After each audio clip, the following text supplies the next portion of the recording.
Assalamualaikum warahmatullahi wabarakatuh.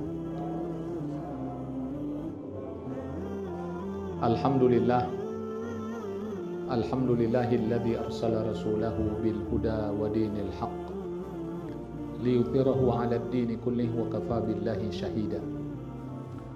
Asyhadu an la ilaha illallah wa asyhadu anna Muhammadan abduhu wa rasuluh la nabiyya ba'dah. Allahumma salli wa sallim ala nabiyyina Muhammad wa ala alihi wa sahbihi wa ansarihi wa junudihi wa man jahada fi sabilillahi ila yaumil qiyamah. Amma ba'du, fa ya ibadallah usikum wa iyaya bitaqwallah faqad fazal muttaqun. Qala Allah ta'ala fil Qur'anil Karim, ya ayyuhalladzina amanu ittaqullaha haqqa tuqatih wa la tamutunna illa wa antum muslimun. Wa qala Rasulullah sallallahu alaihi wasallam, man qala raditu billahi rabba wa bil islami dina wa bi Muhammadin nabiyya wajabat lahul jannah. Sadaqallah wa sadaqa Rasulullah sallallahu alaihi wasallam. Shaimin shaimat rahimakumullah, bapak-bapak, ibu-ibu, alumni SMA Negeri 16 angkatan 84 yang saya hormati. Saya bersyukur kepada Allah bertemu dengan bapak-bapak, ibu-ibu di dalam suasana Ramadan. Dan aktivitas dalam bulan suci Ramadan itu nilainya berbeda dengan bulan-bulan yang lain. Siapa yang melakukan ibadah sunnah dinilai sebagaimana halnya wajib. Siapa yang melakukan ibadah wajib dilipat gandakan 70 kali lipat dibandingkan bulan yang lainnya. Masuk bulan suci Ramadan, Allah buka selebar-lebarnya pintu surga. Allah tutup rapat serapat-rapatnya pintu neraka. Masuk bulan suci Ramadan, Allah subhanahu wa ta'ala berikan satu malam yang lebih baik daripada 1000 bulan, yaitu malam Lailatul Qadar. Nah, kita bersyukur kepada Allah pada bulan suci Ramadan 1444 Hijriah, Allah masih berikan kita nikmat iman, nikmat Islam, nikmat hidup, nikmat kesehatan, dan nikmat ukhuwah Islamiyah. Dan dengan nikmat itu semua kita dapat melangkahkan kaki, mengayunkan tangan, berhadir tempat ini, mengadakan kajian, menuntut ilmu. Ini pahalanya sangat besar. Man kharaja fi talabil ilmi fahuwa fi sabilillah hatta jarji'ah. Barang siapa yang keluar dari rumahnya untuk menuntut ilmu, maka dia berada di jalan Allah sampai dia kembali pulang. Makanya orang kalau paham akan hal ini, omongannya yang baik-baik. Omongannya itu mengandung doa. Kenapa? Karena berada di jalan Allah, doanya mustajab. Makanya hati-hati kita punya lisan, hati-hati kita punya omongan. Udah ngomong yang baik-baik aja. Omongan berdasarkan Quran, berdasarkan sunnah, ada nilai dakwahnya. Ini kita juga mengucapkan terima kasih kepada panitia, terutama Pak Hadi yang udah ngontak saya. Udah sekian lama nggak ketemu, sekarang baru ketemu di majelis yang mulia ini. Kenapa majelis ini dikatakan majelis yang mulia? Karena di majelis ini kita baca Al-Quranul Karim, kita baca hadis Rasulullah SAW, kita baca selawat untuk Rasulullah SAW, dan inilah sebaik-baik majelis yang ada di muka bumi. Apatah lagi ketika kita hadir, kita dinaungi oleh malaikat. Kita didoakan kebaikan, mendapat rahmat dari Allah, mendapat ampunan dari Allah Subhanahu wa ta'ala. Kok Ustaz tahu kita dapat rahmat? Ya dari gestur orang kan ketahuan. Dari cara duduknya, cara ngelonjornya, sikapnya itu ketahuan. Orang indikator dia mendapatkan rahmat, dia akan mendapatkan ketenangan. Kata orang Betawi bilang, ini kan orang Betawi yang banyak nih. Kata orang Betawi bilang, saking dia tenangnya, ada nggak yang begitu? Mana orangnya? Kalaupun ada, saya nggak bakalan marah. Saya senang, alhamdulillah. Ada orang ikut pengajian sama saya bisa tenang. Saking tenangnya dia ngorok. Orang cari ketenangan sekarang susah. Dia datang ke dokter, bahkan ke psikiater. Dikasih resep, belum tenang. Kenapa? Resepnya harus ditebus dulu. Dia pergi ke apotek, maka ditebus, dapat obat. Minimal tuh 10 butir itu. Itu pun juga belum sembuh. Kenapa? Obatnya belum ditelan. Ada proses yang harus dia lakukan. Tapi ketika orang itu ke majelis ilmu, orang itu datang ke masjid, didoakan oleh malaikat, dosanya akan gugur. Allah berikan ketenangan kepada orang tersebut. Walaupun problem kehidupannya begitu menumpuk, begitu berat. Gimana nggak berat? Utang belum bayar. SPP anak belum lunas. Banyak hal yang lainnya yang menjadi beban tanggungan kita. Tapi ketika dia datang ke majelis ilmu, ke majelis taklim, dia datang ke masjid, Allah berikan ampunan untuknya. Allah berikan rahmat kepadanya. Dan kalau dia berdoa akan mustajab di sisi Allah Subhanahu wa taala. Nah, jemaah yang dimuliakan oleh Allah Subhanahu wa taala, saya yakin semua kita adalah muslim dan muslimah, betul. Tapi siapa yang menjamin keislaman kita sampai akhir kehidupan? Tidak ada yang bisa menjamin. Buktinya anak Pak Haji ada yang murtad. Keluar daripada Islam dia. Na'udzubillah min dzalik. Mudah-mudahan tidak ada di antara ahli keluarga kita, anak keturunan kita yang murtad keluar daripada Islam. Kenapa? Karena keislaman seorang muslim itu menentukan dia masuk surga atau neraka. Sebab kalau nggak muslim dia kafir. Orang munafik gimana Ustaz? Masuk juga ke neraka, fidarkil asfal. Yang tidak akan dimasukkan ke dalam neraka adalah orang-orang beriman, orang muslim yang dia taat kepada Allah Subhanahu wa taala. Dan orang akan bisa taat kepada Allah Subhanahu wa taala adalah orang yang cinta kepada Islam. Dia cinta kepada Islam. Dan ingat, Islam itu agama dari Allah Subhanahu wa taala, bukan buatan Nabi Muhammad sallallahu alaihi wasallam. Beda dengan agama-agama yang lain. Kalau agama lain itu kan dikaitkan dengan orang, dikaitkan dengan tempat. Contoh, agama Kristen itu terkait dengan Kristen. Hindu terkait dengan Hindustan. Buddha terkait dengan Buddha Gautama. Siddhartha Gautama. Tapi kalau Islam itu tidak terkait dengan Muhammadisme, bukan. Islam itu agama Allah. Yang menentukan nama itu adalah Allah Subhanahu wa taala. Makanya tidak mengherankan setiap khotib, siapapun khotibnya, ketika menyampaikan khutbah, dia akan ingatkan kaum muslimin, wala tamutunna illa wa antum muslimun. Jangan kamu mati kecuali dalam keadaan Islam. Setiap Jumat, kalau ada kaum pria udah akil balik, kemudian dia ke masjid, kemudian dia kata, enggak, saya nggak pernah dengar tuh kalimat itu. Satu di antara dua, kalau dia nggak budek, kalau nggak tidur. Kok Ustaz tahu? Ya gimana saya nggak tahu? Karena itu kan rukun di dalam khutbah. Artinya apa? Setiap khotib dia berkewajiban menyampaikan wasiat takwa. Dengan menyampaikan firman Allah Subhanahu wa taala, ya ayyuhalladzina amanu ittaqullaha haqqa tuqatih wa la tamutunna illa wa antum muslimun. Alhamdulillah, paham aja. Padahal saya cuma megang hidung gitu. Saya nggak minta tisu, alhamdulillah. Ini orang Islam kalau hatinya udah terpaut begitu, Pak. Ya kan? Orang bersin aja, Hasim. Orang yang dengar baca apa? Disuruh nggak? Kagak. Itu kontak. Itulah hebatnya Islam. Ini biar jadi pahala, saya ambil dulu nih. Kalau cuma diliatin aja belum dapat pahala. Ya, kalau udah dimanfaatkan oleh umat, apalagi ustadz, itu pahalanya besar tuh. Ya, bisa kita lanjutin lagi. Jadi, seorang khotib itu akan mengingatkan tentang Islam.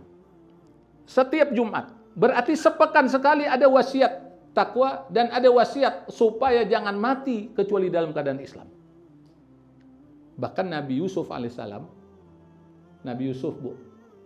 Ibu kenal Nabi Yusuf? Hah? Kenal di mana? Tahu? Itu Nabi Yusuf alaihissalam di akhir surat Yusuf berdoa kepada Allah. Apa doa Nabi Yusuf? Tawafani musliman wa alhiqni bis salihin. Yang artinya adalah wafatkan aku dalam keadaan muslim, tawafani musliman, Wa alhiqni bisalihin, dan gabungkan aku berserta orang-orang soleh. Dari sini kita mendapatkan pelajaran Nabi Yusuf alaihissalam seorang muslim. Nabi-nabi dari Nabi Adam, Idris, Nuh, Hud, Saleh sampai Nabi Zakaria, Nabi Yahya, Nabi Isa, semuanya adalah muslim. Dan mereka mengajak manusia untuk taat kepada Allah, beribadah kepada Allah, mentauhidkan Allah, la ilaha illallah. Jadi Nabi Yusuf alaihissalam menginginkan sebagai seorang muslim. Nabi Muhammad juga demikian. Mengajak sahabat, mengajak umatnya untuk tetap istiqomah di dalam Islam. Nah, orang akan bisa istiqomah di dalam Islam, bahkan dia berjuang demi Islam, dia jaga Islam, dia dakwakan Islam, itu kalau ada rasa cinta dalam dirinya kepada Islam. Dan rasa cinta itu pasti ada pada makhluk yang bernyawa. Pernah dengar nggak lagunya? Ada yang hafal nggak? Perlu saya sampaikan nggak nih? Tapi maaf, saya bukan penyanyi nih. Cuman karena syairnya begitu indah, ya, begitu nikmat. Ayo saya ikutin, Pak. Rasa cinta pasti ada pada makhluk yang bernyawa, takkan hilang selamanya hingga datang akhir masa. Renungkanlah. Itu kata Mas Habi itu. Jamaah yang dimuliakan oleh Allah Subhanahu wa taala. Jadi rasa cinta itu pasti ada. Cuman tergantung dari keyakinan seseorang. Kalau keyakinannya benar, maka cintanya juga benar. Tapi kalau keyakinan tidak benar, maka cintanya juga nggak benar. Kan ada juga orang cinta, ujung-ujungnya bukan pahala yang diperoleh, tapi yang dia peroleh adalah dosa. Nah, makanya kita ingin meluruskan nih cinta kita kepada Islam. Orang kalau cinta kepada Islam, maka setiap gerak kehidupannya, bahkan setiap hembusan napasnya itu tidak dapat dilepaskan dari nilai-nilai Islam. Mulai dari bangun tidur sampai dia tidur lagi, itu berinteraksi dengan nilai-nilai Islam. Makanya ketika orang berinteraksi dengan nilai-nilai Islam, dia akan mendapatkan keutamaan yang besar dari sisi Allah Subhanahu wa taala. Dia akan mendapatkan pahala dari Allah Subhanahu wa taala, dan semuanya itu memberikan manfaat kepada orang tersebut, kepada muslim tersebut, bukan saja di dunia tapi juga sampai ke akhirat. Bahkan sebelum sampai ke akhirat, di alam kubur pun juga bermanfaat. Ketika orang masuk ke alam barzah, dimasukkan ke liang lahat, kuburan diuruk, kata orang Jakarta bilang, didatangi oleh malaikat Munkar dan Nakir. Ibu tahu pertanyaan malaikat Munkar dan Nakir? Bapak tahu pertanyaan malaikat Munkar dan Nakir? Apa pertanyaannya? Hah? Man rabbuka? Man nabiyuka? Ma dinuka? Yang artinya siapa Tuhan kamu? Apa agama kamu? Siapa nabi kamu? Itu pertanyaan dari dulu sampai sekarang, sampai akhir zaman sama. Kalau nggak percaya, buktiin aja sendiri nanti. Tapi kenapa kita tahu? Kan ada riwayat yang menjelaskan. Jadi ketika orang yang mengantarkan ke kubur, dia sudah mulai beranjak pulang satu persatu. Kemudian nggak ada lagi orang di kuburan tersebut. Datanglah malaikat menanyakan. Pertanyaannya sama. Man rabbuka? Man nabiyuka? Ma dinuka? Siapa Tuhan kamu? Siapa nabi kamu? Apa agama kamu? Itu nggak bisa pakai kebetan. Itu tergantung dari amal ketika dia hidup di dunia. Kalau ketika di dunia dia taat sama Allah, dia beribadah kepada Allah, dia laksanakan sholat, bukan saja yang wajib, yang sunnahnya juga dikerjakan. Puasa bukan saja yang wajib, yang sunnahnya pun juga dikerjakan. Maka Allah akan berikan kemudahan kepadanya untuk menjawab pertanyaan malaikat. Allah Tuhan saya.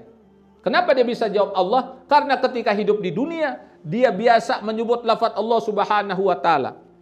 Dia berzikir menyebut lafaz Allah Subhanahu wa taala. Bukankah ketika sholat dimulai dengan menyebut lafaz Allah? Allahu Akbar. Kan begitu. Mau sholat wajib dimulai dengan kalimat takbir. Mau sholat sunnah dimulai dengan kalimat takbir. Tadi malam melakukan sholat tarawih dimulai dengan kalimat takbir. Bahkan orang meninggal pun juga kita sholatkan dimulai dengan kalimat takbir, yaitu sholat jenazah. Maka orang yang biasa mengerjakan sholat, insya Allah akan diberikan kemudahan oleh Allah ketika dia ditanya oleh malaikat, man rabbuka, Allahu rabbuna, atau Allahu rabbi. Begitu pula ketika orang di dunia ini, dia cinta kepada Rasulullah SAW, dia berselawat kepada Rasulullah SAW, dia hidupkan sunnah Rasulullah SAW, maka dia akan diberikan kemampuan oleh Allah untuk menjawab bahwa Nabi Muhammad adalah nabiku.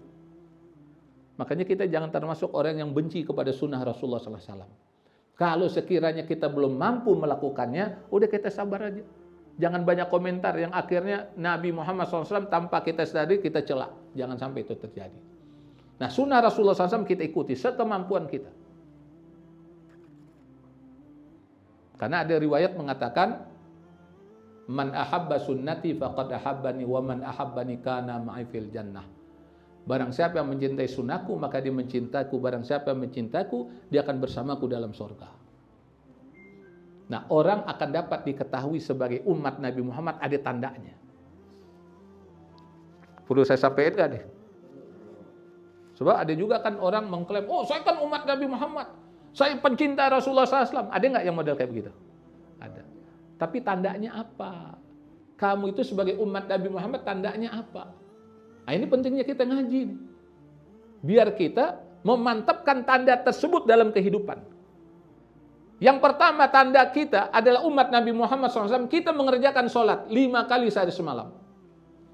Sebab orang sholat itu wajahnya akan kelihatan cerah, bercahaya. Bahkan tangannya yang dia sapu dengan air wudhu, itu juga ada tandanya. Wajahnya ada tanda dia bekas wudhu, kemudian tangannya ada tanda bekas dia wudhu, kakinya ada tanda dia bekas wudhu. Nah, itulah yang nanti akan dikenali oleh Rasulullah SAW. Oh, itu umat saya tuh. Kenapa? Karena dia biasa sholat. Ini yang pertama. Maka sholat yang wajib kita kerjakan, tambah yang sunnahnya. Apalagi kita udah umur di atas 50 tahun. Tambah dengan tahajudnya, tambah dengan witirnya. Ya, niatkan saya tahajud nggak putus-putus sampai saya meninggal dunia. Niatnya aja kita udah dapat pahala di sisi Allah Subhanahu wa taala. Kita jangan mempeributkan masalah jumlah rakaat karena itu babnya bab fikih. Saya tanya kepada jemaah, 11 rakaat sholat tahajud boleh nggak? 9 rakaat? 7 rakaat? 5 rakaat? 4 rakaat tambah 1 witir. Jadi 5. 3 rakaat boleh nggak? Boleh. 2 tahajud, 1 witir. Yang penting rutin. Dan biasanya maaf, kalau udah usia 40 ke atas, itu tanda-tanda untuk bangun malam itu ada. Di antaranya kebelet. Ya, itu ada aja tuh pengen kebelet tuh. Atau apa? Nyamuk. Jadi nyamuk pun ada manfaatnya buat kita apa? Bangunin biar kita sholat tahajud. Nah, kita sholat tahajud. Karena itu bagian dari apa? Bagian dari komitmen kita kepada Islam. Tahajud itu amalannya Nabi, amalannya sahabat, amalannya waliullah, amalan orang-orang soleh, amalan yang orang rindu kepada surganya Allah Subhanahu wa taala. Dan orang yang rajin melakukan sholat tahajud, wa minal laili fatahajjat bihi nafilatan lak asa ayyab'atsaka maqaman mahmuda. Ya, dia akan mendapatkan maqaman mahmuda, mendapat kedudukan yang terpuji. Dia punya izah, dia punya wibawa. Kenapa? Karena dia melakukan amalannya Nabi, amalannya Rasulullah SAW, amalannya sahabat, amalan waliullah. Nah, salah satu poin keberhasilan kita mengadakan acara reuni atau silaturahim pada saat ini, mulai nanti malam melakukan sholat tahajud. Kira-kira siap nggak? Siap. Bahkan Nabi Muhammad SAW itu bangunin istrinya, dikepret pakai air, bukan disiram pakai ember. Ya, bisa ribut tuh keluarga. Lo mah ngaji, jangan begini banget dong bangunin bini, kata bininya. Ya kan, bisa ribut itu. Jadi kalau mau bangunin sebenarnya gampang, Pak. Kecup aja jidat tuh bini, tumben bapak begini nih. Apa maksudnya nih? Kan masih jam 2 gitu. Tahajud, tahajud. Caranya begitu, jangan disiram pakai ember. Ya, bisa ribut itu. Nah, kita ajak istri kita sholat tahajud. Sehingga kita dikategorikan sebagai ahli zikir. Mendapat kedudukan yang mulia. Nah, jamaah yang dimuliakan oleh Allah Subhanahu wa taala, tanda yang berikutnya Pak, banyak berselawat untuk Rasulullah sallallahu alaihi wasallam. Saya setiap malam Jumat, hari Jumat tuh saya ngirim biasa tuh. Ya, melalui WA. Alhamdulillah tanpa terasa kita sudah memasuki hari Jumat. Maka perbanyaklah selawat untuk Rasulullah sallallahu alaihi wasallam. Saya kalau ke murid-murid saya katakan minimal kita selawat buat Nabi, minimal sehari itu 100 kali. Lebih boleh. Ada murid saya selawat sehari semalam 10.000 kali. Allah berikan kemudahan. Padahal rumah masih ngontrak, anak banyak, penghasilan waktu itu nggak jelas. Tahu-tahu ada orang yang datang dia, ente mau umroh nggak? Mau, kata dia. Karena dia udah dapat ilmu dari saya. Pokoknya ngajak umroh, ngajak haji, bilang mau. Jangan jawab pelatat-peletot. Orang nanya umroh, gimana ya? SPP anak saya belum lunas, kontrakan belum bayar. Orang nggak nanya kontrakan kita. Orang nggak nanya ke SPP anak kita. Yang dia tanya, ente mau umroh nggak? Mau haji nggak? Ini saya tes nih ibu-ibu. Ibu-ibu mau haji nggak? Mau umroh nggak? Nah, itu jawaban. Ustadz kenapa bisa ngomong? Ini pengalaman pribadi saya Pak. Tahun 2004 akhir, motor baru masuk ke garasi. Masih tinggal di Robolong, Jakarta Barat. Tahu telepon berdering. Halo, Assalamualaikum. Assalamualaikum. Ini nggak ada jawaban nih. Waalaikumsalam warahmatullahi wabarakatuh. Ini jangan-jangan terpesona dengan dakwah nih. Ya. Ya. Ulang lagi dah. Assalamualaikum. Ustadz mau haji nggak? Saya bilang mau. Udah kalau gitu malam ini tolong fotokopi KTP-nya, kemudian foto disiapkan, besok bawa ke kantor. Langsung motor saya keluarin lagi Pak, Bu. Udah saya foto waktu itu di Palmerah. Ya. Palmerah situ ada di depan Masjid Al-Amal, Nurul Amal itu. Iya, di situ saya foto. Besoknya saya kasih, alhamdulillah. Saya naik haji yang plus lagi, nggak nunggu sekian tahun nggak. Gimana saya nggak bersyukur sama Allah Subhanahu wa taala? Ini ilmu. Jadi kalau ada orang nanya, kita jawabnya fokus, jangan pelatat-peletot kata orang Jakarta bilang. Nah, kembali lagi banyak kita berselawat untuk Rasulullah SAW. Minimal 100 kali. Itu rutin yang diwiridkan tuh. Kita baca istighfar 100 kali, nggak sampai 1 jam. Nggak sampai setengah jam. Bahkan 10 menit pun juga nggak sampai. Paling cuman berapa? 2 menit, 3 menit beres. Tapi rutin. Sambil di jalan, sambil di angkot, ya, sambil naik kendaraan, di kereta. Udah kita baca. Mau salawat yang mana versinya silakan. Yang simpel ada salawat malaikat Jibril. Sallallahu alaihi Muhammad, sallallahu alaihi Muhammad, sallallahu alaihi Muhammad. Atau yang umum kita dengar, Allahumma sholli ala Muhammad wa ala ali Muhammad, Allahumma sholli ala Muhammad wa ala ali Muhammad. Atau salawat Ibrahimiyah silakan. Mau salawat yang model bagaimana silakan. Yang penting intinya bersalawat, jangan kita banyak berdebat. Itu tanda kita akan diakui sebagai umat Nabi Muhammad sallallahu alaihi wasallam. Jadi Islam saja belum cukup, tapi juga harus dilanjutkan dengan amalan-amalan untuk menegaskan kita ini benar orang Islam. Nah, jemaah yang dimuliakan oleh Allah Subhanahu wa taala, yang berikut yang ditanya ini terkait dengan bahasan kita. Madinuka? Apa agama kamu? Islam agamaku. Maka ketika dia hidup di dunia, dia bangga dengan Islam, dia amalkan Islam, dia dakwahkan Islam, saya berkeyakinan penuh orang model semacam ini nanti akan ditanya, dia akan bisa jawab. Kenapa? Karena Islam itu sudah mendarah daging dalam kehidupannya. Dia sudah mencintai Islam. Dia bayangkan saja bangun tidur, dia sudah berinteraksi dengan Islam. Buktinya apa? Dia berdoa. Alhamdulillahilladzi ahyana ba'dama amatana wa ilaihin nusyur. Kemudian dia ke toilet, dia mandi, dia bersih-bersih. Kemudian dia berwudu, kemudian dia sholat tahajud. Itu ajaran Islam. Kemudian dia sholat subuh berjamaah di masjid. Itu ajaran Islam. Kemudian diikuti lagi ada kuliah subuh sampai isyraq, dia sholat isyraq 2 rakaat, itu fadilahnya sangat besar. Itu ajaran Islam. Jadi ajaran Islam itu diamalkan, dia tidak ada sedikit pun benci kepada Islam. Ada nggak orang yang benci kepada Islam? Ada. Ada yang benci kepada Islam, ada yang benci kepada orang Islam. Padahal kalau dilihat KTP, KTP-nya Islam, cuman Islam KTP. Jadi nggak ada girohnya ingin mempertahankan Islam, memperjuangkan Islam, mendakwahkan Islam, nggak ada. Kenapa? Karena tidak ada rasa cinta bagi dirinya terhadap Islam. Orang yang mau berdakwah terkait sama Islam, dia amalkan Islam, itu orang yang ada cinta dalam dirinya. Orang kalau rasa cinta itu sangat mendalam, kan ada pepatah mengatakan kan, ada kata-kata pujangga. Lautan akan ku seberangi, gunung kan ku daki, lurah kan ku turuni. Bukan Pak Lurah ini. Kalau pujangga kan lurah itu yang menurun kan. Ini maaf aja kalau ada Pak Lurah di sini nih, ya. Jadi dia berinteraksi dengan Islam. Walaupun hujan lebat, petir, sambar menyambar, dia tetap datang ke masjid, dia tetap datang ke pengajian. Kenapa? Karena dia tidak ada uzur sakit.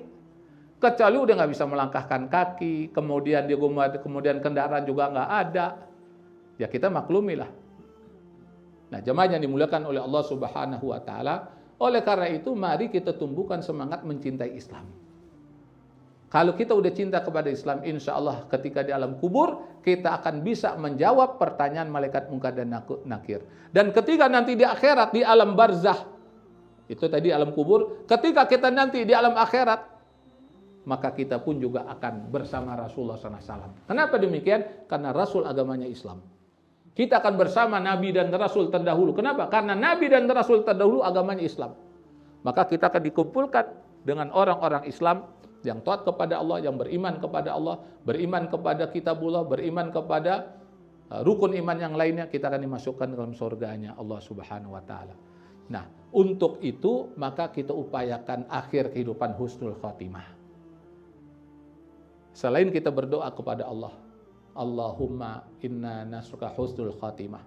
Allahumma khtim lana bil Islam, wa khtim lana bil iman, wa khtim lana bi husnul khatimah. Orang yang ketika meninggal dunia, dia bisa mengucapkan kalimat la ilaha illallah. Tiada Tuhan kecuali Allah Subhanahu wa taala. Dalam riwayat dikatakan alhamdulillah. Alhamdulillah. Ini benar bersin, Bu. Ya, bukan contoh lagi, benar. Bukan ngetes. Jadi orang yang meninggal dunia mengucapkan kalimat la ilaha illallah dakhalal jannah. Man kana akhiru kalamihi la ilaha illallah dakhalal jannah. Barang siapa akhir kehidupannya mengucapkan kalimat la ilaha illallah, dia akan masuk ke dalam surga. Nah, oleh karena itu mumpung kita lagi sehat walafiat, mumpung kita masih hidup, maka amalkanlah nilai-nilai Islam. Tadi kan saya sudah sebut Nabi Yusuf alaihissalam saja minta mati dalam keadaan Islam. Tawaffani musliman wa alhiqni bisalihin. Wafatkan aku dalam keadaan muslim dan matikan aku dalam keadaan muslim dan gabungkan aku bersama orang-orang soleh. Jadi kalau kita ingin husnul khotimah, ini alhamdulillah nih, udah kumpul orang-orang soleh dan soleha. Ini dijaga nih, jangan sampai putus nih, ya. Jangan sampai gara-gara masalah sepele kemudian ribut. Sakit dadaku nih.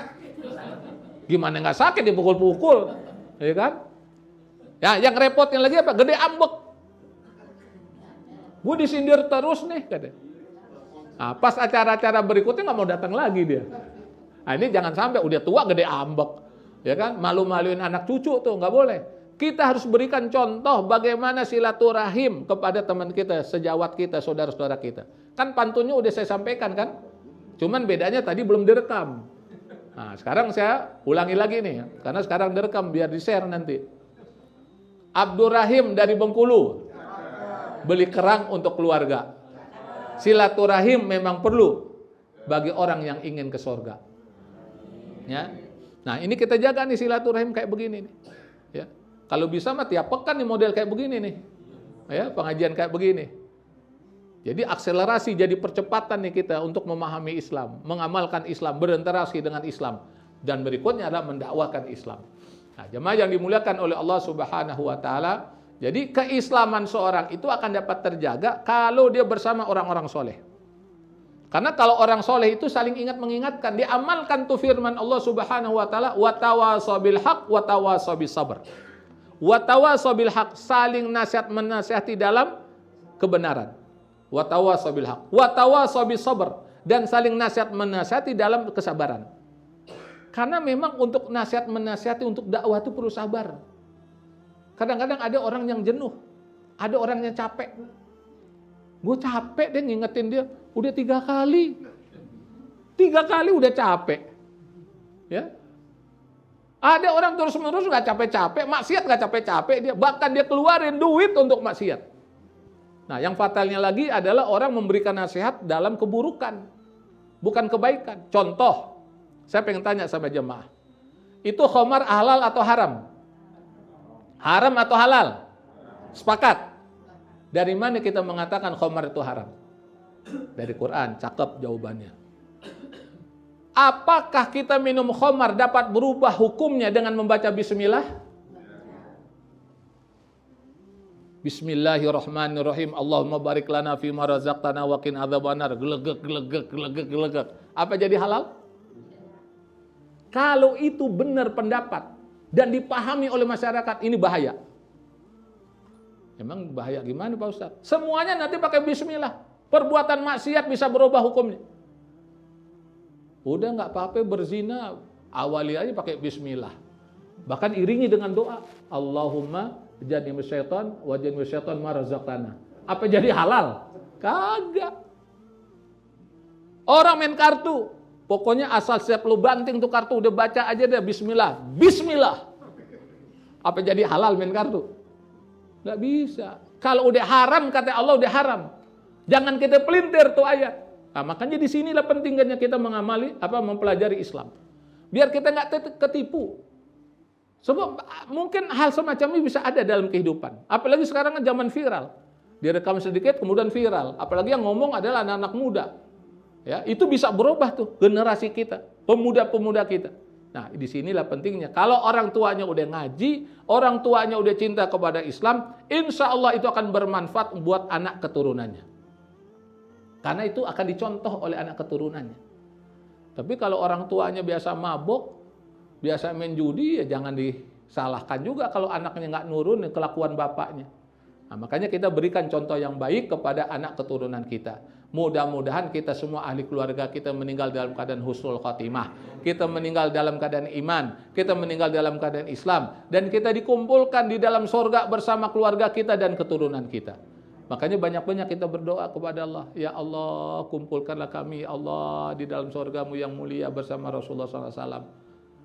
Di bulan suci Ramadan ini, ya Allah, doa orang yang berpuasa mustajab, kabulkanlah permohonan kami, ya Allah. Doa sama Allah. Apalagi kita sedang menuntut ilmu. Yang nilainya adalah fisabilillah.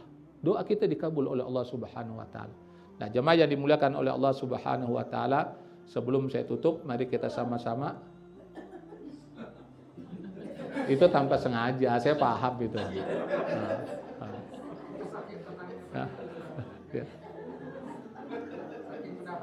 Alhamdulillah. Ya, kita lanjutkan, kita baca raditu billahi robba bareng-bareng. Mudah-mudahan siapa yang baca 3 kali, Allah akan mudahkan dia masuk ke dalam surganya Allah Subhanahu wa Ta'ala. Bismillahirrahmanirrahim. Raditu billahi robba wa bil islami dina wa bi Muhammadin nabiyya wa rasula. Raditu billahi rabba wa bil islami dina wa bi Muhammadin nabiyya wa rasula.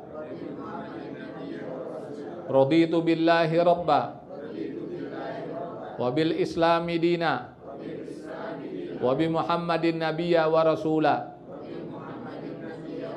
Nah, kalau bisa ini dibaca di pagi hari, baca di sore hari 3 kali. Kalau kita belum hafal, lihat aja di halaman surat tuh ada tuh. Ya, wirid pagi, wirid sore ada. Dan hampir setiap wirid yang diajarkan oleh guru-guru kita, oleh ulama kita, itu mengingatkan kita untuk membaca kalimat ini. Bahkan ketika kita sekolah dulu di madrasah, sebelum masuk kelas, kita bacakan ini kan ikrar. Raditu billahi rabba wa bil islami dina wa bi Muhammadin nabiyya wa rasula wa bil qur'ani imama wa bil mu'minina ikhwana. Pernah nggak ngucapin dulu? Nah, berarti pernah di madrasah tuh. Ya. Itu ikrar kita. Nah, itu kita baca, upayakan waktu pagi dan waktu sore.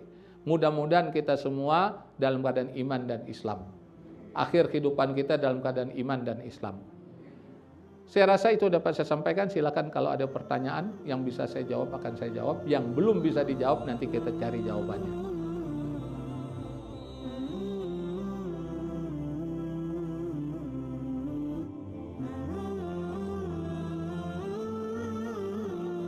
Bismillahirrahmanirrahim. Dan memang istiqomah itu berat. Bahkan ada ungkapan istiqomah itu lebih utama daripada 1000 karomah. Karomah itu adalah kelebihan yang Allah berikan kepada waliullah. Tapi ada satu amalan yang lebih hebat dari itu apa? Istiqomah. Dan istiqomah ini berat. Nah, bagaimana supaya kita istiqomah? Tadi saya sudah sebutkan, yaitu kita bergaul dengan orang-orang soleh.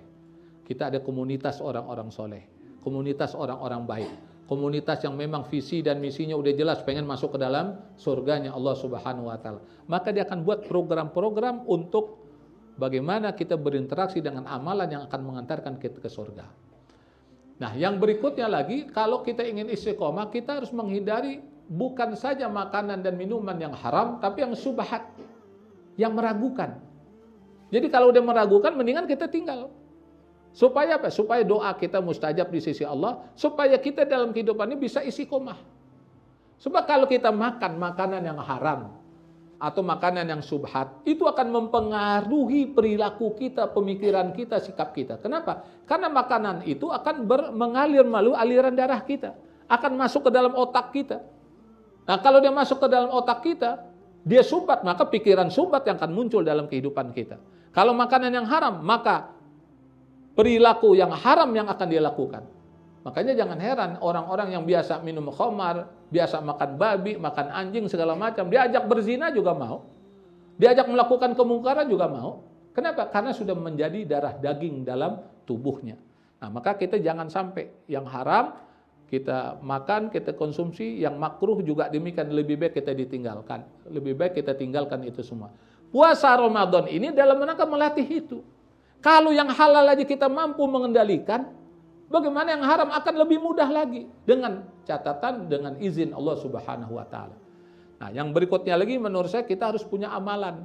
Harus punya wirid. Ya. Ada orang wiridnya istighfar. Ada orang wiridnya salawat. Ada orang wiridnya Al-Quranul Karim. Sekemampuan kita dan enaknya gimana? Kalau Ustadz Arifin itu pernah dia ngomong ke saya, dia istighfar itu sehari semalam 5.000 kali. Itu wiridnya. Belum lagi Al-Quranul Karim. Ada surat-surat pilihan. Dari mulai surat Yasin, kemudian surat Ar-Rahman, kemudian Waqiah, kemudian Al-Muluk, kemudian Al-Jin, kemudian Al-Fajar, kemudian Muzammil. 7 surat itu rutin. Sebelum dia keluar dari rumahnya itu dia baca. Ada juga orang wiridnya selawat. Nah, kita harus punya wirid. Kita maunya apa? Kalau Ibnu Taimiyah itu wiridnya itu dia tidak keluar dari masjid sebelum dia baca surat Al-Fatihah. Jadi wirid Al-Fatihah diulang-ulang. Ada juga sahabat Rasulullah wiridnya surat Al-Ikhlas. Qul huwallahu ahad, Allahu samad, lam yalid wa lam yulad wa lam yakul lahu kufuwan ahad.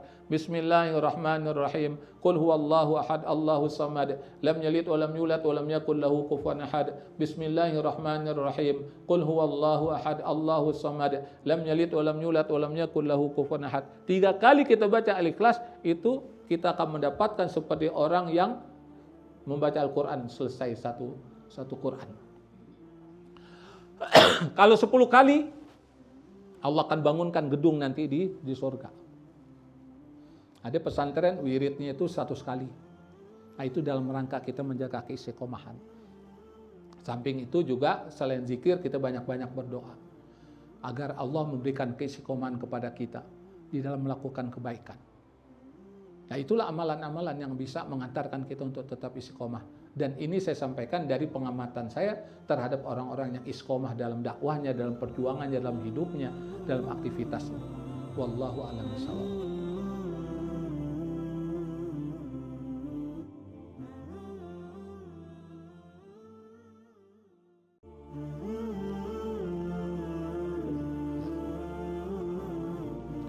Kalau ditanya boleh atau kagak, ya boleh aja. Tapi ada tata tertibnya. Kalau kita habis sholat, Assalamualaikum warahmatullahi wabarakatuh. Assalamualaikum warahmatullahi wabarakatuh. Tertibnya adalah baca istighfar. Astagfirullah, astagfirullah, astagfirullah. Nah, kalau kita sholatnya subuh atau maghrib, itu ada wirid yang senantiasa dibaca oleh Rasulullah SAW. La ilallah wa la syarika la lahul mulku wa lahul hamdu wa yumitu wa ala kulli syai'in qadir. Berapa kali?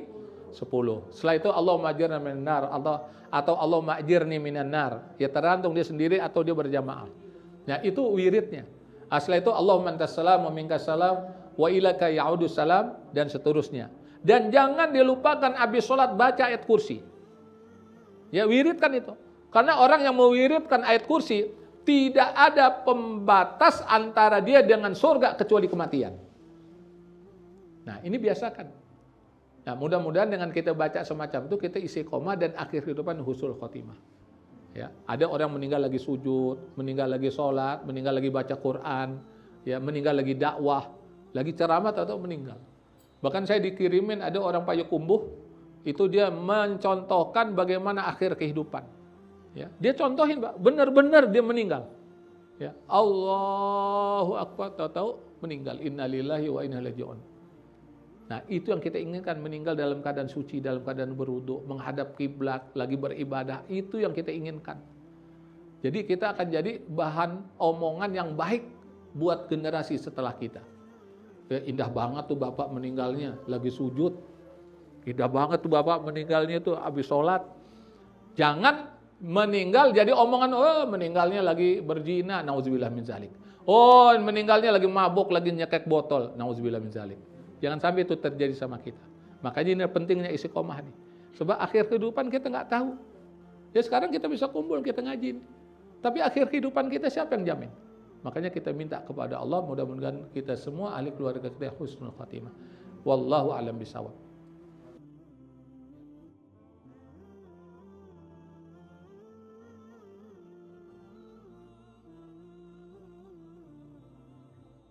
Bismillahirrahmanirrahim. Dakwah itu kepada siapa saja, apalagi kepada teman sesama alumni.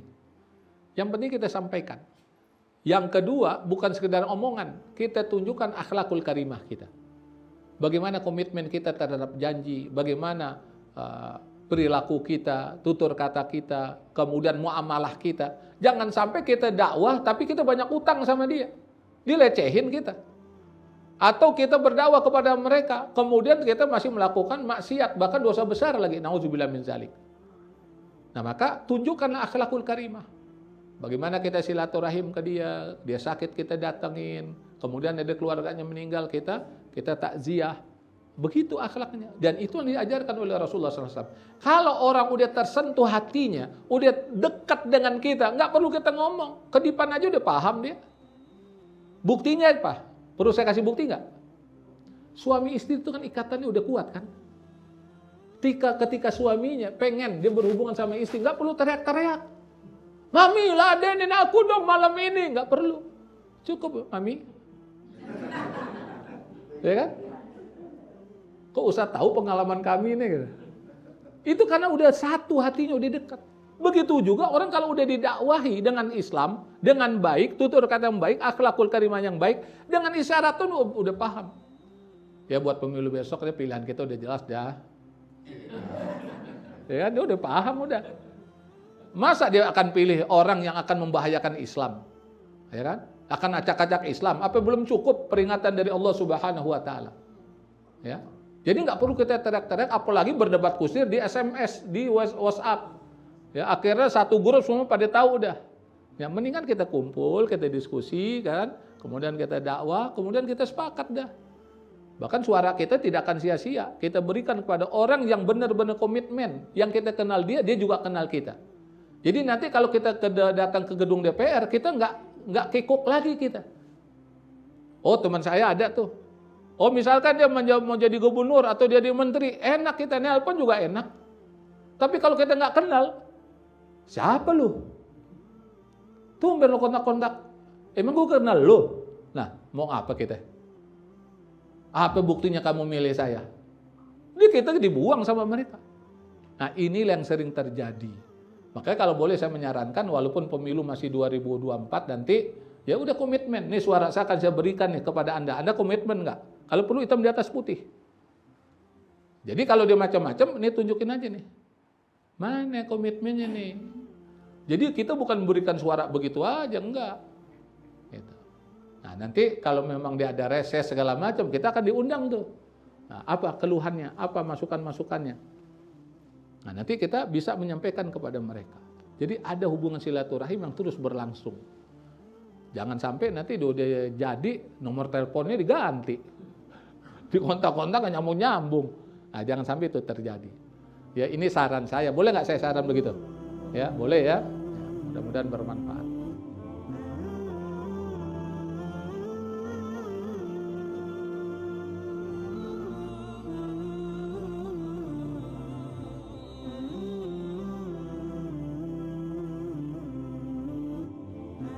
Bukan jorok aja, Bu. Jangan sampai bercanda kita itu dusta, bohong. Yang penting orang ketawa itu nggak boleh. Saya waktu di kampus dulu ada training. Pesertanya itu mahasiswa, belum pada nikah. Nah, saya kasih tahu sama dia, nih tolong diperhatikan, ente nggak boleh nikah sama akhwat sekampus. Hah, kaget dia. Padahal dia udah ada gacoannya. Ya, emangnya kenapa Ustaz? Haram saya bilang. Baru dengar saya haram. Berarti udah nyambung tuh. Nggak bohong kan? Nah, Nabi juga pernah bercanda. Nenek-nenek nggak ada dalam surga. Nangis tuh nenek-nenek. Bener ya, bener nenek-nenek nggak ada dalam surga. Nangis tuh nenek-nenek. Akhirnya dijelaskan oleh Rasulullah SAW, nanti nenek-nenek akan menjadi muda kembali. Kalau boleh istilah kita itu seperti gadis 17 tahun. Ya, masih perawan tinting. Apa bisa jadi perawan lagi, Ustaz? Ya namanya di surga. Kan segala kenikmatan diberikan oleh Allah Subhanahu wa taala. Usia kita tuh rata-rata sama. Kegantengannya juga rata-rata sama. Nah, akhirnya setelah dibilang nenek-nenek tidak ada dalam surga dan nenek akan menjadi muda kembali, senyum tuh nenek-nenek. Nah, saya pernah juga waktu pengen dakwah ke daerah kan naik pesawat harus ke Cengkareng. Habis subuh kita naik taksi. Ya, yang namanya subuh itu kan enakan tidur. Nah, sopir udah begini-begini aja nih. Matanya udah 5 watt. Kalau kita diemin ini bisa bahaya. Nah, kita ajak ngobrol, Bang, suka ngopi nggak? Ya suka dong, masa nggak suka kopi? Ini saya kasih masukan aja. Kopi nggak bagus buat mata. Hah? Mata pencarian? Enggak, buat mata kita bener. Maksudnya gimana? Ya cobain aja tuh kopi taruh ke mata, kok nggak kelilipan. Ketawa dia. Bapak bisa aja. Ini namanya humor. Ya, nggak dusta kan? Nggak bohong. Gitu. Jadi silakan, kita ini kan diberikan kecerdasan oleh Allah, diberikan pikiran oleh Allah Subhanahu wa taala. Silakan kita rangkai itu kalimat-kalimat yang indah sehingga orang tersenyum, orang tertawa dan tidak ada unsur kebohongan dalamnya. Gitu. Jadi kecerdasan orang itu dilihat dari pola pembicaraannya, dari humornya. Ada nuansa Islamnya enggak? Kalau ada nuansa Islamnya berarti orang cerdas. Wallahu a'lam bishawab.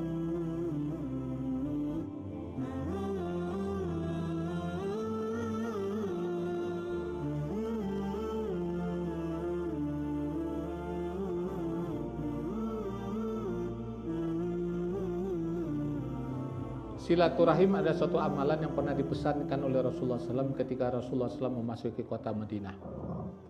Rasulullah SAW menyampaikan pesan, Ya ayuhan nas, absus salam, wa ta'amus ta'am, wasilul arham, wasallu bil laili wan nasu niyam, tadkhulul jannata bis salam. Jadi silaturahim itu suatu amalan yang menyebabkan orang masuk surga dengan selamat.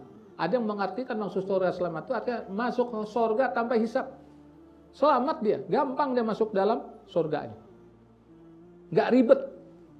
Sebab kalau orang tidak menjalin tali silaturahim, dia tidak menyebarkan salam, dia tidak memberikan makan kepada saudaranya, kemudian dia tidak melakukan qiyamul lail, maka nanti dalam proses hisabnya begitu berat.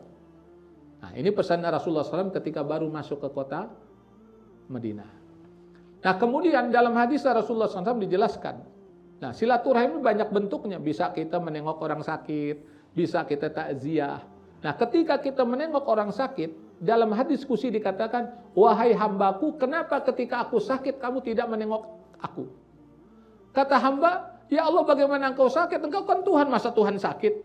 Maka ketahuilah, ketika ada hambaku sakit, engkau datang, aku ada di sisi dia. Makanya orang ketika dia silaturahim, membesuk saudara yang sakit, itu fadilahnya sangat besar. Dalam riwayat dikatakan, siapa yang membesuk saudara yang sakit, 70.000 malaikat mendoakan dia sampai sore. Siapa yang membesuknya sore, maka malaikat mendoakan 70.000 sampai pagi. Kemudian ketika dia membesuk saudaranya, dia berada di taman di antara taman surga. Raudhah min riyadil jannah. Ketika dia berada di tempat saudara yang sedang sakit, dia silaturahim untuk membesuk, menengok saudara yang sedang sakit, dia memiliki doa yang mustajab di sisi Allah Subhanahu wa taala. Maka akhlak ketika kita membesuk orang sakit, ngomong yang baik, ngomong yang benar, berikan semangat hidup kepada orang yang sakit. Walaupun kita lihat tanda-tandanya mah udah jelas banget dah. Dipegang kakinya udah mendingin. Ya kan? Dilihat matanya udah enggak bersinar. Lubang hidung udah gede. Nah, itu enggak boleh kita ngomongin. Pegang kaki lu udah mendingin nih. Yang gue pelajari mah udah tanda-tanda nih. Ya kan? Mata lu udah enggak bersinar. Lubang hidung lu udah gede, udah enggak lama lagi nih. Jangan ngomong kayak begitu. Nanti diaminin oleh malaikat, kasihan dia, kasihan keluarganya. Doa yang baik-baik. Insya Allah sembuh dia, sehat, udah kita bisa kumpul lagi nih, kita bisa acara lagi nih. Kasih semangat hidup itu kepada mereka yang sedang sakit. Itu bagian dari akhlak. Itu tandanya orang yang menuntut ilmu. Ya, jangan sampai kita udah menuntut ilmu tapi nggak punya akhlak ketika kita menengok orang sakit. Apalagi kita sebagai public figure. Ketika keluar dari kamar orang yang sakit, ada wartawan nanya, Pak gimana kondisinya? Udah tanda-tandanya udah deket banget dah. Gitu. Ya, saya lihat banget dah. Itu nggak boleh ngomong kayak begitu. Ya, makanya kalau orang paham, dia tidak sembarang orang boleh masuk nengokin saudara yang lagi sakit. Kalau orang tuh ulama, orang tuh ikhlas, orang tuh zuhud, silakan masuk. Kenapa? Dia akan mendoakan yang sedang sakit. Saya pernah, ini boleh saya sampai di sini nih. Waktu itu Pak Sumargono, sekarang udah almarhum, itu di rumah sakit jantung. Itu nggak boleh ada yang masuk, Pak.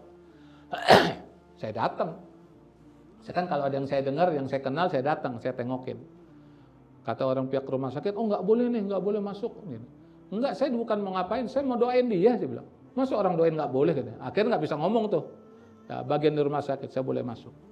Alhamdulillah kita doain sembuh. Kemudian ada juga teman saya, Ustadz Basuki. Itu penyakitnya udah parah. Udah. Kita datang juga ke rumah sakit. Kita doain, Alhamdulillah sembuh.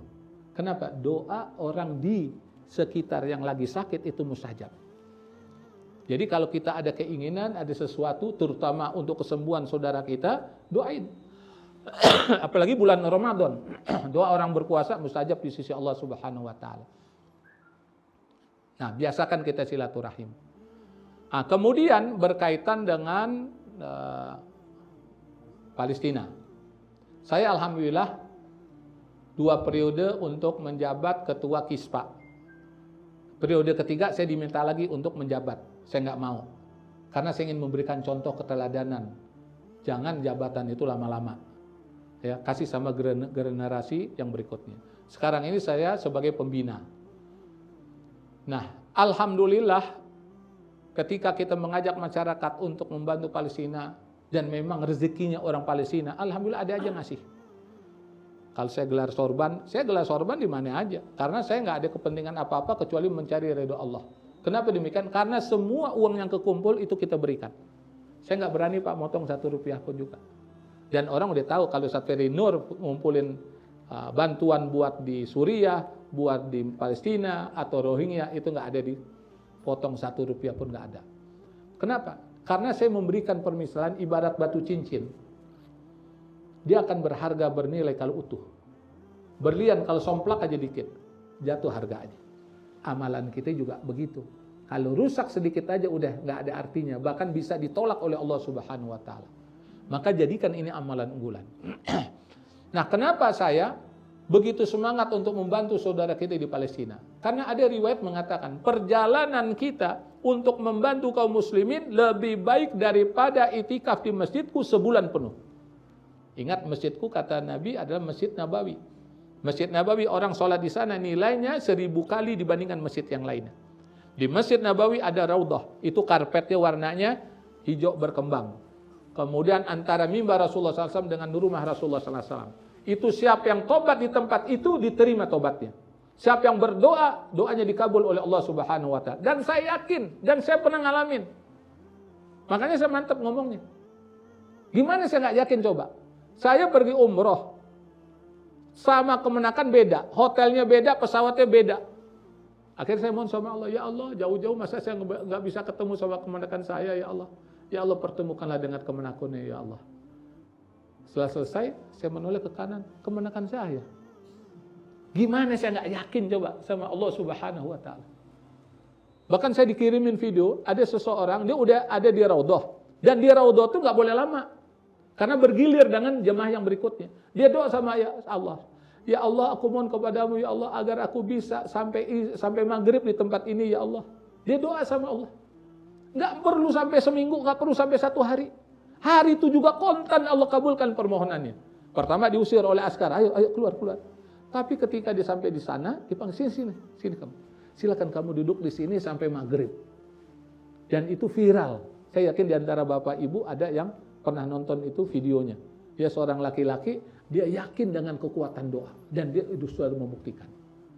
Nah, jamaah yang dimuliakan oleh Allah Subhanahu wa Ta'ala, itulah yang menggugah saya. Maka ketika Gaza kemarin diserang, kita langsung buat tulisan, kita buat meme, kita buat flyer, kemudian kita share. Kita cuma mengajak, orang mau memberikan bantuannya silahkan, nggak bantu juga nggak jadi masalah. Karena ini untuk amal kita masing-masing. Tapi alhamdulillah Pak. Bahkan ketika gempa di Turki, itu kita bawa bantuan. Saya datang dari tenda ke tenda, ya kita berikan bantuan. Begitu juga saudara-saudara kita di Rohingya. Kemarin kita kirimkan bantuan untuk perbukaan mereka. Kenapa kita lakukan ini? Karena kita memiliki kepedulian. Innamal mu'minuna ikhwah. Sesungguhnya orang mukmin itu bersaudara. Malam yatamma bi amril muslimin falisa minhum. Barang siapa yang tidak peduli terhadap urusan kaum muslimin, maka dia bukan termasuk golongan kaum muslimin. Kemarin saudara kita diserang, dia lagi itikaf di Masjidil Aqsa. Masjid yang memiliki kemuliaan selain Masjidil Haram, kemudian Masjid Nabawi, Masjidil Aqsa yang nilainya lebih dibandingkan masjid-masjid yang lainnya. Orang lagi di masjid, diusir, kemudian dipentungin. Dipukulin. Tapi ada juga orang yang hasad. Yang disalahkan adalah orang Palestina. Itu orang Palestina masang petasan di dalam masjid. Emangnya orang iseng apa masang petasan? Orang lagi itikaf, ada yang baca Quran. Nggak laki, nggak perempuan, nggak tua, nggak muda. Didatangi oleh tentara Zionis Israel, dipukulin. Videonya kan ada. Itu bukan rekayasa, itu bukan hoax. Nah, di Gaza, kenapa sampai sekarang rakyat Gaza tidak bisa dikalahkan oleh Zionis Israel? Karena mereka memiliki komitmen terhadap Islam. Perlu saya sampaikan nggak di sini nih? Kan direkam. Nggak apa-apa ya. Jadi rakyat Gaza itu mereka berinteraksi dengan Al-Quranul Karim. Setiap rumah minimal 1 orang hafal Quran. Dia punya anak 4, 4-4-nya disuruh ngapalin Quran. Dia punya anak 5, 5-5-nya disuruh ngapalin Quran. Bahkan dia punya pemimpin Ismail Haniah itu hafal Quran 30 juz. Dia Perdana Menteri Palestina, tapi dalam rangka menjaga kekompakan, menjaga ukhuwah, menjaga persatuan bangsa Palestina, dia siap mundur. Karena dia bukan gila jabatan. Akhirnya diserahkan kepada dari Fatah. Ismail Haniah itu dari Hamas. Dalam pemilu dia menang, suaranya terbanyak. Tapi diberikan jabatan itu dalam rangka menjaga ukhuwah, menjaga persatuan bangsa Palestina. Bayangkan pemimpinnya hafal Quran 30 juz. Kalau masuk sholat tarawih itu memiliki fans tersendiri di kalangan rakyat Gaza Palestina. Kenapa? Karena dia adalah imam terfavorit di Gaza Palestina. Al-Quran. Bahkan dia punya pasukan khusus namanya Izzuddin Al-Qassam. Dia hitam-hitam, wajahnya tertutup. Kenapa ditutup wajahnya? Pertama untuk menjaga keikhlasan. Yang kedua menjaga security, keamanan. Jadi Zionis Israel tidak bisa mengetahui ini komandannya atau prajurit. Kenapa? Semuanya sama. Prajurit sama komandannya ditutup pakaian hitam-hitam. Dan Allah berikan karomah kepada mereka. Kenapa? Syarat Al-Qassam itu dihafal Quran 30 juz. Sholat subuh berjamaah di masjid. Dia birrul walidain, berbakti sama orang tua. Bagaimana Allah tidak berikan karomah kepada mereka? Mereka yang dibunuh oleh Zionis Israel, darah bercucuran, tapi darah itu wangi. Dia meninggal dalam keadaan tersenyum. Lihat bagaimana keutamaan. Keutamaan orang yang berinteraksi dengan Al-Quranul Karim. Dan dia sholat berjamaah. Nah, jamaah yang dimuliakan oleh Allah Subhanahu wa Ta'ala, ada satu cerita yang ingin saya sampaikan juga. Itu tentara Zionis Israel. Ketika dia akan masuk ke Gaza, dia nggak bisa masuk. Sampai saat ini nggak bisa masuk. Karena yang dilihat itu ada orang berjubah putih. Ini orang berjubah putih, dia tembak senjata, maju terus. Nggak ada yang mati. Saya jadi pertanyaan nih, dan saya tanyakan kepada jamaah, itu pasukan yang berjubah putih siapa? Jin apa malaikat? Malaikat apa jin? Saya yakin malaikat Allah Subhanahu wa taala. Nggak bisa masuk, saudara. Jadi Allah turunkan malaikatnya. Kenapa? Karena mereka orang yang taat kepada Allah. Mereka komitmen kepada Islam. Dia amalkan itu Islam. Subhanallah, alhamdulillah, Allahu Akbar.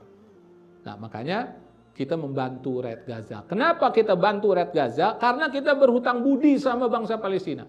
Sekarang memang udah merdeka. Kalau menurut hitungan Hijriah kita udah 80 tahun kita merdeka. Karena diproklamirkan kemerdekaan Indonesia hari Jumat tanggal 9 Ramadan tahun 1364 Hijriah.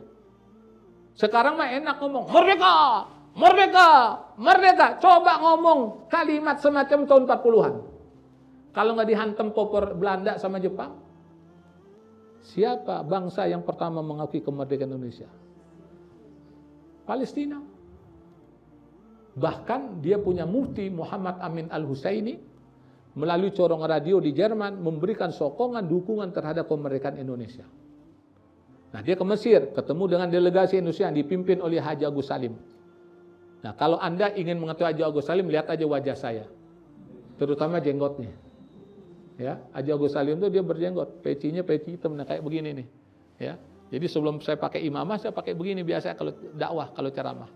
Kalau pakai jas mah udah biasa, dari dulu udah pakai jas. Ya. Dan bertemu dengan saudagar kaya dari Palestina, namanya Muhammad Ali Tahir.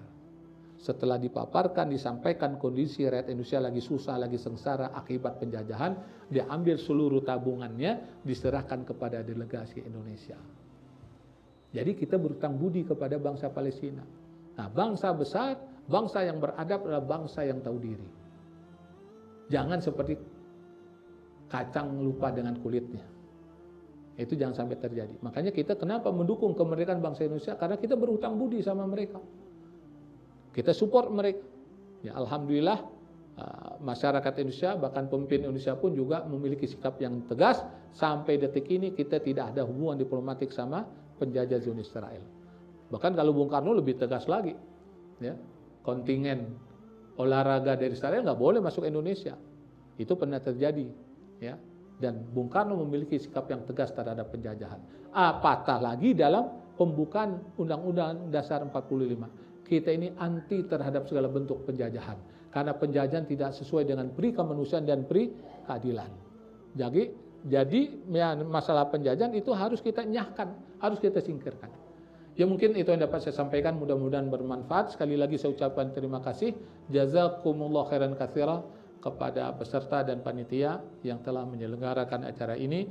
Mudah-mudahan ini menjadi amalan unggulan kita yang menyebabkan kita masuk surga tanpa hisab. Mari kita tutup dengan doa kafarat majelis. Subhanakallahumma wa bihamdika asyhadu an la ilaha illa anta astaghfiruka wa atubu ilaik. Assalamualaikum warahmatullahi wabarakatuh.